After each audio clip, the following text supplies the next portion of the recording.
నమస్కారం. ఈరోజు ఆంధ్రప్రదేశ్ రాష్ట్రంలో ఎన్డీఏ కూటమికి మద్దతుగా అత్యంత భారీ మెజారిటీతో గెలిపించడానికి బాధ్యత తీసుకున్న రాష్ట్ర ప్రజలందరూ కూడా ఎంతో బాధ్యత తీసుకున్నారు. వారందరికీ రాష్ట్ర ప్రజానకానికి నా హృదయపూర్వక ధన్యవాదాలు తెలియజేస్తూ ఉన్నాను.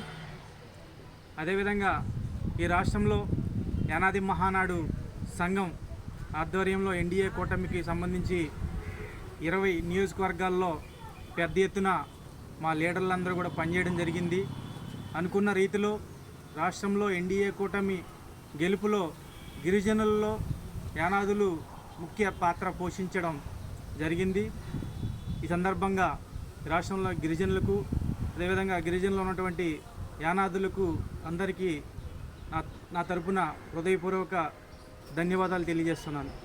అదేవిధంగా మచిలీపట్నం పార్లమెంటులో 7 నియోజకవర్గాల్లో ఉన్నటువంటి ప్రతి ఒక్క అభ్యర్థులు కూడా భారీ మెజారిటీతో గెలుపొందడం జరిగింది. అదేవిధంగా జనసేన పార్టీ ఎంపీ అభ్యర్థి శ్రీ గౌరవనీయులు వల్లభనేని బాలశౌరి గారు కూడా అత్యంత మెజారిటీతో గెలుపొందడం చాలా సంతోషకరం.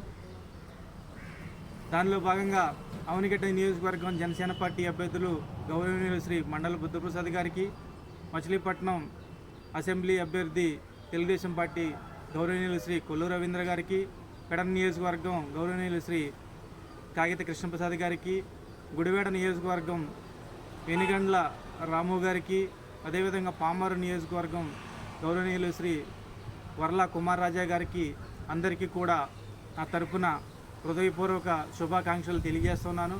అదేవిధంగా రేపల్లె నియోజకవర్గం అనగాని సత్యప్రసాద్ గారికి కూడా నా హృదయపూర్వక శుభాకాంక్షలు తెలియజేస్తున్నాను.